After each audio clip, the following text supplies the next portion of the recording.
Abu Zar G'iforiy roziyallohu aytdilarki, payg'ambar alayhisolatu vassalomning menga qilgan keyingi nasihatlari la havla va la quvvata illa billah kalimasini ko'p aytmog'im dedilar. La havla va la quvvata illa billah kalimasi aytib o'tiring, hammamiz bilamiz. Bilmagan odam o'sha yerda o'zi yodlab olsa bo'ladi. To'rtta kalima: la havla va la quvvata illa billah.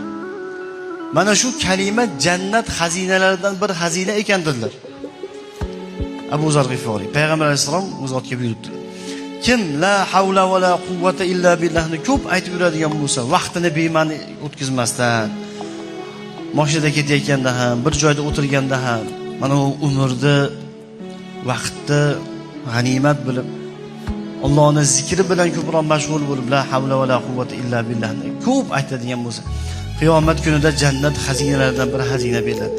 Azizlar, bu dunyoni xazinasini topgan odam qancha baxtli, qancha boy, 7 shu avlodiga yetadigan boylik topadi. Bu dunyoni xazinasi o'zi shuncha. Oxiratda jannatning xazinalari qancha ekan? Bu oxirat xazinalariga egador bo'lish uchun nima kerak? Zikr kerak ekan. Allohning ibodati kerak ekan.